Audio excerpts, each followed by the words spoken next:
visualize the numbers, concepts, and research, and thus allows us to have a greater understanding of the science itself. Both of these disciplines are meant to educate us and show us new perspectives. This is why we want to highlight some of the science that's behind Kahn and Selesnick's work. Truppe Fledermaus, Carnival at the End of the World. That's the work that we have up in the gallery and that we've been talking about for the last month and a half. Fledermaus in German means bat, and I'm pronouncing that a little bit better, bat, B-A-T. And we have seen members of the Carnival troupe wear bat costumes in many of Kahn and Selesnick's work, and we've talked about many of the ideas around it, but today we want to focus on the science behind it. We've talked also about this idea that the performance group is traversing a desolate post-apocalyptic landscape where it appears that they are the only ones left alive, doing performances for no one. And while this particular scenario is a constructed narrative, apocalypses happen every day on Earth. Everyday ways of life, being, and existing end for different species of flora and fauna. Micro-apocalypses, if you will. And this is the reality for many bats as well. So I am so excited to have Dr. Frick join us today to teach us a little bit more about the dangers bats are facing and discussing the scientific research and conservation actions being taken to protect bats globally. Dr. Frick will also give us some tools to help us make changes in our own lives in order to aid the efforts of conservation. Dr. Frick is the chief scientist at Bat Conservation International and an associate research professor of ecology and evolutionary biology at UC Santa Cruz. Dr. Frick has studied the ecology and conservation of bats for nearly 20 years and has worked around the globe on bat conservation, including projects in Mexico, Rwanda, Guinea, Fiji, and Jamaica. I am so happy to welcome Dr. Frick. I truly believe in the importance of having these interdisciplinary conversations, and I'm so excited that you're joining us to give us more insights. Also, if anybody has questions at the end of Dr. Frick's talk, please leave them in the Q&A and she can address them after her talk. Now, over to you. Thank you so much for that introduction, and it's such a pleasure to be here and be able to share my enthusiasm and love for this fascinating group of animals. So I'm going to share my screen, and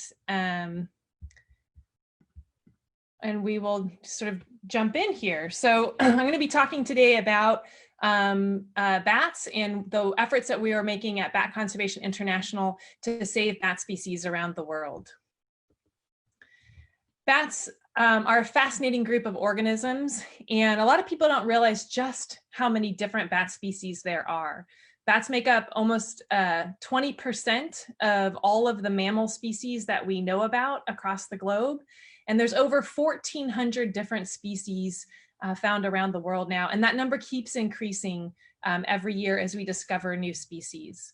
Bats are the only mammal capable of true flight.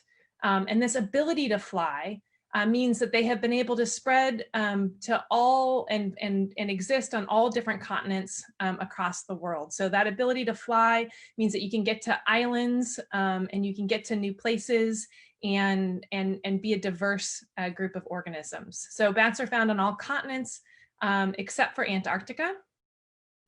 There's incredible range in body sizes. Some bats are as small as the bumblebee bat, which is the smallest bat that make up only 1 gram, and as large as flying foxes, which can be over 1 kilogram. Bats provide incredible ecosystem services. They're known for, most bats are insectivorous. They specialize in eating nocturnal insect prey. And we know from a variety of different studies that bats actually provide real economic value to the world's farmers. In the United States, it's estimated that bats provide about $3 billion annually to US farmers in terms of the number of insect pests that they consume, which saves farmers money in terms of not having to put out pesticides to reduce crop damage.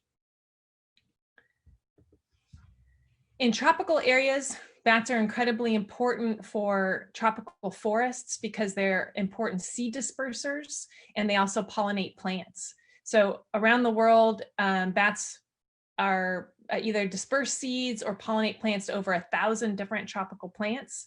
And some of these can have incredible commercial value. So this is a picture of one of the species I've studied in the deserts of Baja. This is the lesser long-nosed bat, and it's pollinating here a cardone cactus. But other members of this species also pollinate a similar cactus, which creates the pitaya fruit, which is a delicacy in Mexico. In Southeast Asia, other bat species pollinate plants like durian, which is a commercially very valuable and a special fruit in Asia.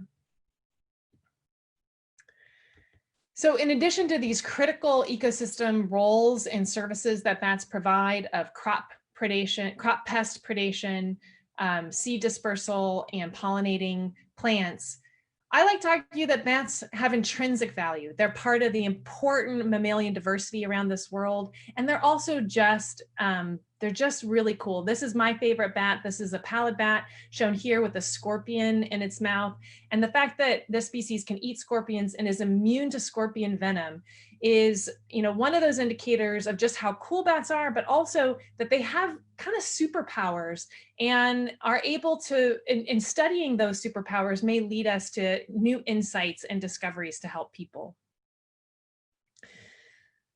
So, no secret, I believe bats are incredibly important and they're incredibly diverse. And so my job as the chief scientist at Bat Conservation International then is to try to figure out what is the status of bat populations around the world and which bats need our help and how can we help them. We are in the middle of a biodiversity crisis on this planet. And for a long time, we've been trying to figure out how can we effectively protect habitats and protect the organisms that live in habitats. And there's some major drivers of this biodiversity crisis. Land use change, the ways that people are changing land either for agriculture or urbanization or a variety of different uses, that leads to habitat destruction, habitat degradation, and ultimately a loss of biodiversity. Overexploitation of species. This is unsustainable hunting or other kinds of extraction or killing of species that leads to high mortality rates and risk of losing populations. Invasive species has a major impact on biodiversity across the planet when humans introduce new species to new areas, and then those species can cause other species to go extinct. And then, of course, climate change. So at Bat Conservation International, our job is to figure out exactly what do we need to do to protect bats, and are there threats to bats that are similar to the threats that are the same threats that are facing other sources of biodiversity, so that we can sort of leverage our communities of stakeholders and partners that are working for conservation for other taxa, but where are the places where bats need specific help and our specific attention? So with that in mind, last year we published a review of the major threats and challenges to global bat conservation and looked using the IUCN, which is the International Union for the Conservation of Nature, which is a global system of ranking the status and threats to species around the world, not just for bats, but for all different kinds of organisms. And what this review taught us is that indeed some of those main culprits driving the biodiversity loss crisis across the planet are also big concerns for bats. Things like land use change, logging and harvesting of plants, agriculture, but also hunting and collecting animals, and then human intrusions and disturbance, and some other specific threats that I'll get into in a second. So this issue of land use change is probably the most severe and the most pervasive. And it's important to remember that even in areas that are nominally protected, habitats are still currently being destroyed around the world. This is a photo of an area that's actually within a protected area in West Africa. And yet bushfires that are being lit to scare up game for hunting has led to habitat destruction within the protected area.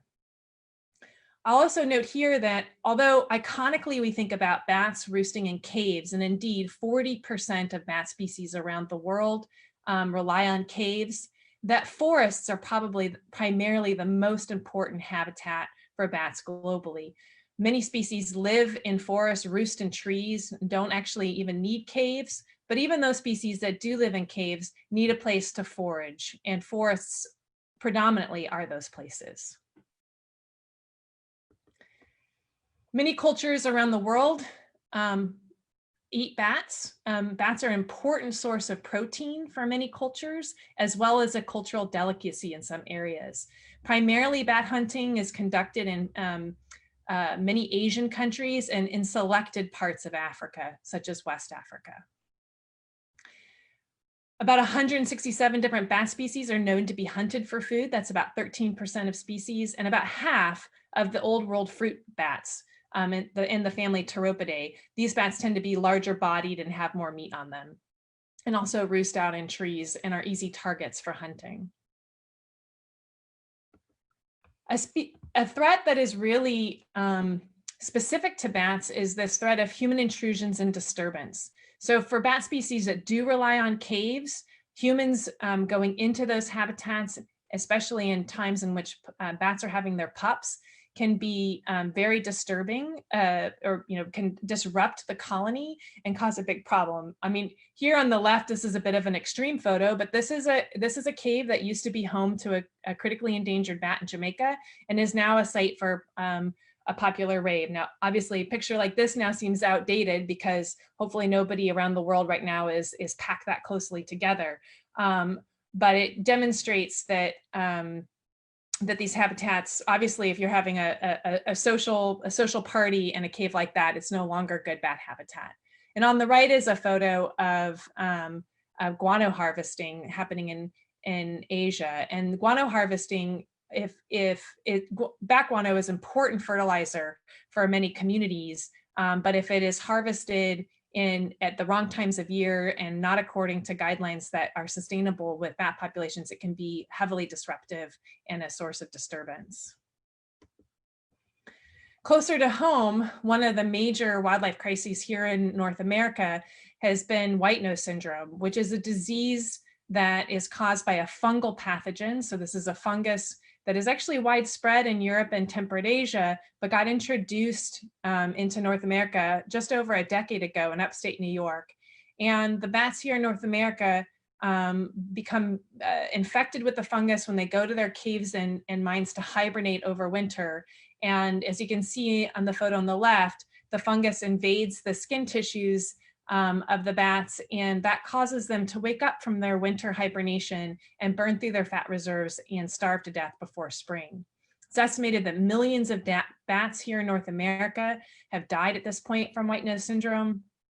The disease is now spread to over 30 US states and Canadian provinces across the continent. There's a number of species that are heavily decimated by this disease. And there's 13 species total here in North America that are known to contract the disease. Another somewhat new threat is our wind turbines. So wind turbines are an important source of renewable and carbon-free energy. And we've seen a massive growth in wind turbine installations here in North America, as well as Europe, and is expanding around the globe. Unfortunately, certain bat species seem to be particularly susceptible to being struck by turbine blades when they are spinning during certain times of year and in certain weather conditions. And so there's pretty high fatality rates of some of these species that could cause rapid declines and even possibly extinction. So that's a brief overview of the different threats to bats that we are currently facing. And so if we look overall at the current status of bat populations based off of the data available by the IUCN Red List, 5 species of bats have gone extinct in the last couple centuries from human influence. There are now 23 bats around the world considered critically endangered. This is the highest level of endangerment categorized by the IUCN. There's 56 species that are considered endangered, 107 species considered vulnerable. And those 3 categories, critically endangered, endangered, and vulnerable, make up what the IUCN considers bats that are under threat or threatened species. And then there's 234 species that are considered data deficient. And these are species that we don't yet have enough data to determine their conservation status. Yet we know that data deficient species tend to be rare and often are under the same level of imperilment as our threatened species. So all told, that's about 420 bat species, or a third of the species that we know about that need some kind of conservation attention. If we add up those 186 species considered threatened, plus the 234 data deficient species, with species that aren't considered threatened, and we look at what we know about their population status. So in addition, IUCN ranks whether population statuses are increasing, or they are decreasing, or they are unknown. And so if we include that there's 125 non-threatened species that have declining population trends, and 456 non-threatened species that have unknown population trends, well, then we're at over 1,000 species, or 80% of the species that we know about, that need either conservation or research attention. To put that number in context, when I started studying bats, there were less than 900 species currently identified. So now more species need conservation or research attention than we even knew existed 20 years ago. And that can be overwhelming.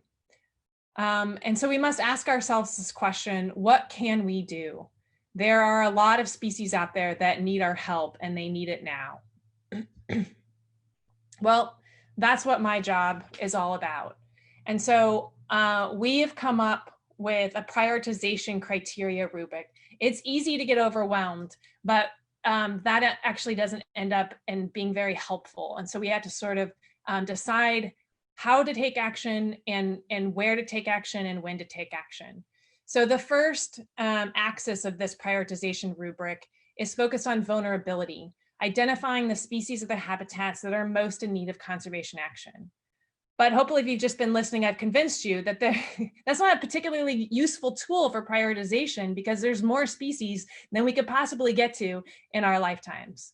So then we have to look at these other axes, the feasibility. So in this case, feasibility here is the ability for our organization, Bat Conservation International, to implement conservation action. And then also the impact. So what kind of impact and our ability that we can have to take a conservation action to mitigate the key threats and restore or enhance the target species or habitat that we're focused on. So using that kind of framework, we have identified critically endangered species around the world that we are poised and ready to go save from extinction. So I don't have time today to go into details of all of these projects. So this is just a quick overview and an example of some of the projects that we're working on. So like protecting the last known bat roost for the Fijian free-tailed bat in Fiji, working to save 2 critically endangered cave roosting bats from extinction in Jamaica, working in Nyungwe to see if we can rediscover the critically endangered Hills horseshoe bat in Nyungwe National Park, and then working on cave roosting pollinating bats that migrate from Mexico into the southwestern US each year. A critical piece of this work is working to protect and restore habitats. This is a photo of Bracken Cave Preserve in Texas, which Bat Conservation International purchased and runs an active preserve, preserving all of the topside habitat, all of the terrestrial habitats, as well as protecting the underground subterranean habitat for the world, one of the world's largest known bat roosts. And this is Mexican free-tailed bats. These bats fly out every night and eat a ton of insects in the important agricultural areas of Texas. And this is a great example of, that cave roosts provide both a challenge and an opportunity for conservation for bat conservation. So caves, because so many different bats can aggregate in a single cave, losing a single site like Bracken Cave could be detrimental to the population, because you're talking about the loss of millions of individuals with one catastrophic event. And yet, because caves are target locations, we can also implement conservation action and protect these colonies through directed and targeted action. But cave roosts are where bats sleep and give birth to their pups and are important roost sites, but bats also need to eat. And so part of protecting and restoring habitats is also paying attention to the need to provide foraging habitat. So we're working on a project to restore agave plants. Agaves are a critical source of fuel and energy for migratory nectar feeding bats during their migration from Mexico up into the southwestern US every year. And the females actually migrate up. And so these are hungry moms that depend on flowering plants when they get to their cave roosts that when they're about to give birth. So we're working with a diverse group of Mexican collaborators to identify key areas near maternity roosts and restore agave plants on the landscape. Some problems don't have clear solutions yet. I've worked for about the past 10 years on Whitenose syndrome and trying to identify ways that we can help bats to survive and reduce the impacts of this devastating fungal pathogen on bats. We've tried a number of different types of solutions, and we continue every year to work hard to try to find ways in which we can help bats survive this fungus better. Likewise, Bat Conservation International has done a ton of work working with wind industry to try to find solutions to ways of reducing the number of bat fatalities at wind turbines. We've learned a lot in terms of how we can try to maximize energy output while reducing the number of fatalities. And we continue to try to refine those methods and get them implemented at wind farm installations.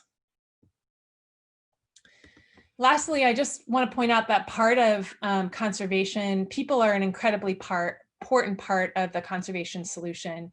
And Bat Conservation International has a long history of investing in sort of the next generation of bat researchers. And so we have a student scholarship program where we fund researchers around the world. And I love to sort of give a shout out to Dr. Eric Bakwo, who's now a professor at the University of Marua in Cameroon, who got interested in bats and became a BCI student scholar, and now is one of the few bat experts in West Africa, and has his own research lab where his students are studying bats.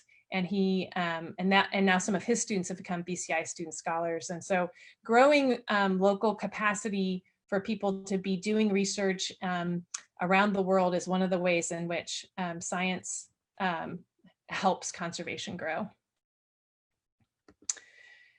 And so with that, I just want to end that this has been a really fun opportunity. I'm used to talking about the value of bats, and I'm genuinely, I've never really thought about one of the values of bats is that they are inspiration for art. So this has been a great chance to be thinking about that other lens of bats being truly inspirational for people and for art. And so with that, I will be happy to take people's questions.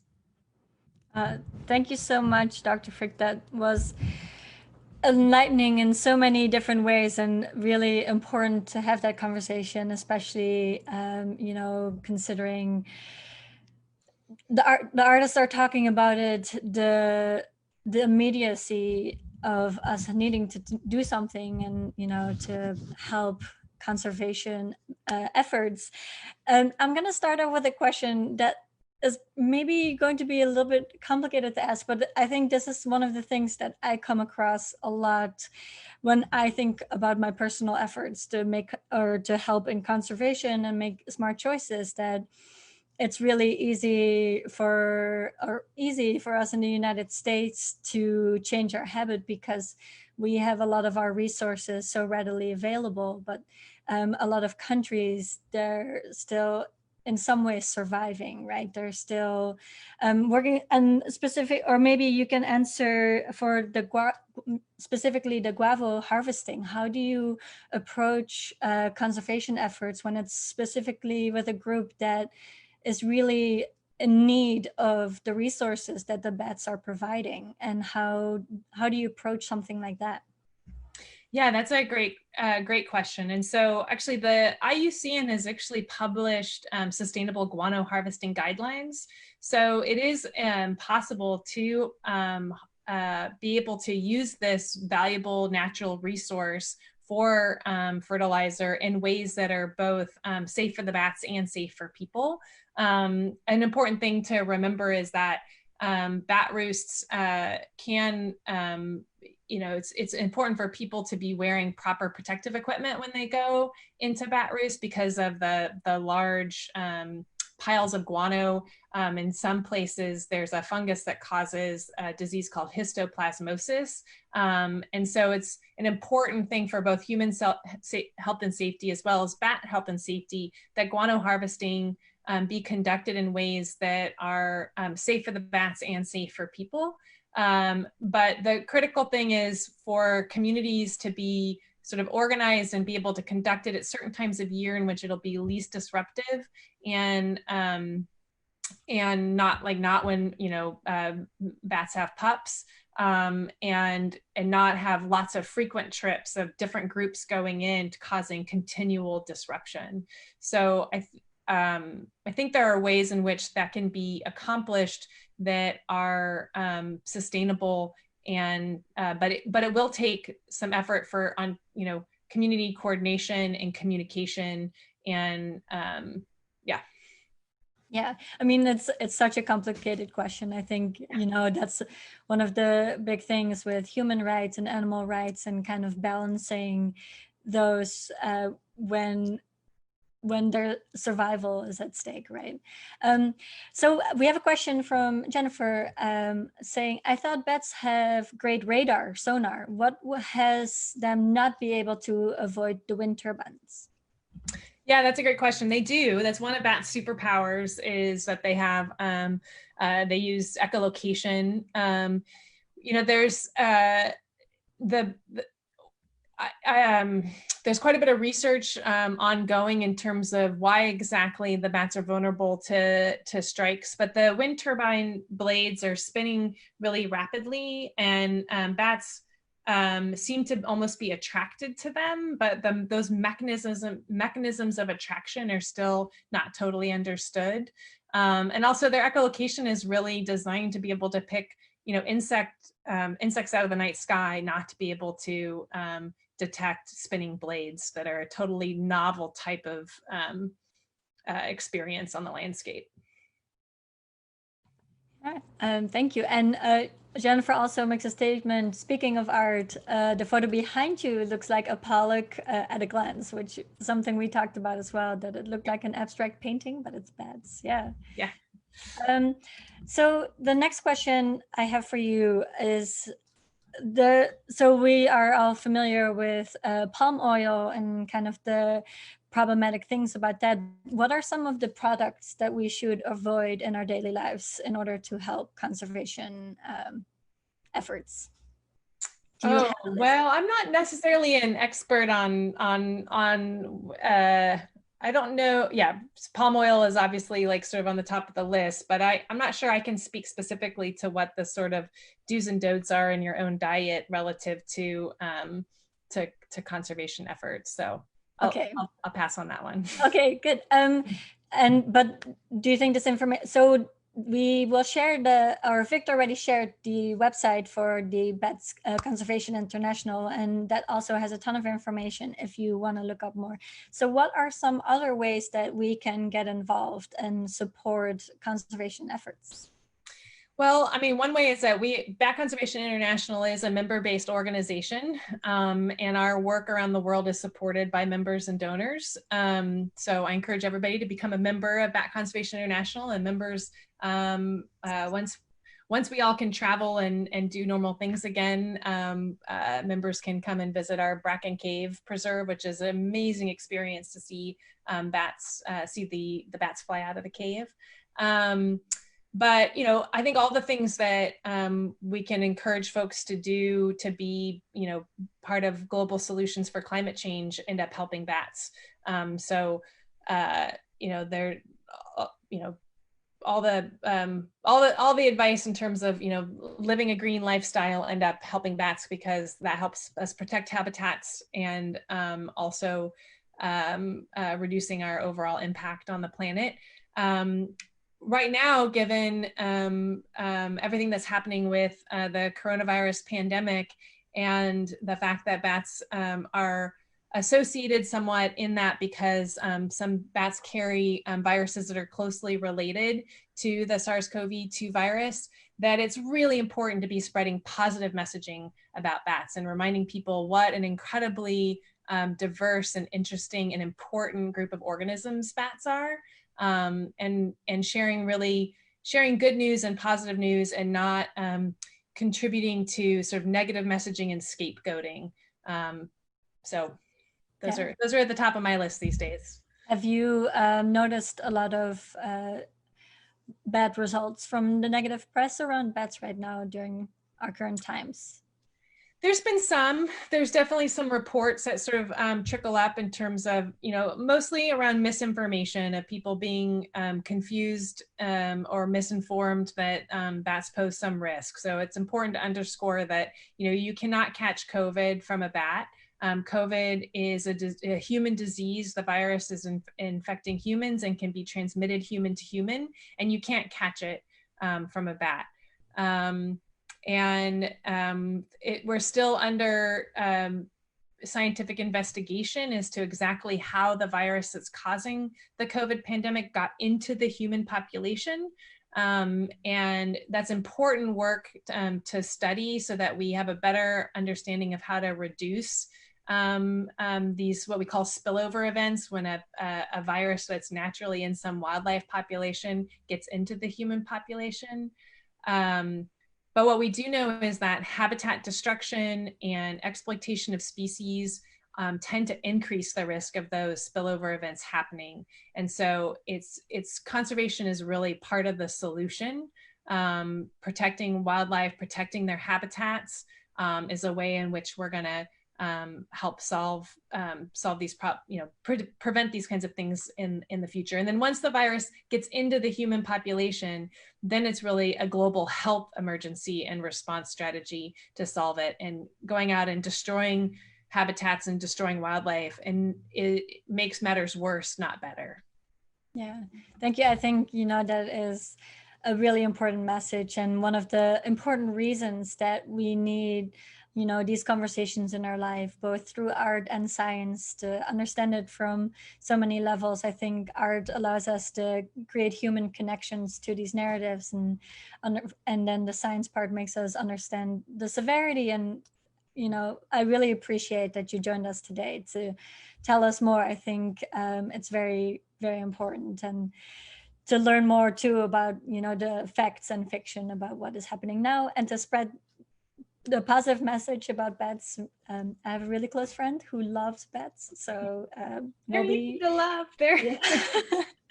So we're definitely all sharing the love here for bats. And thank you so much, Dr. Frick, for joining us, and everybody else as well. Thank you for joining us. Tomorrow will be our last on-air episode related to Kahn and Selesnick. So join us in to learn more about the making of their book, 100 Views of the Drowning World. And then next week, we'll have our season 14 announcement, which I am super stoked about. So come and learn who we have coming next season. Well, Dr. Frick, thank you so much. I look forward to seeing all of the bat conservation efforts and keeping an eye on what's happening and contributing. So thank you. All right, my pleasure. Thank you so much for the opportunity.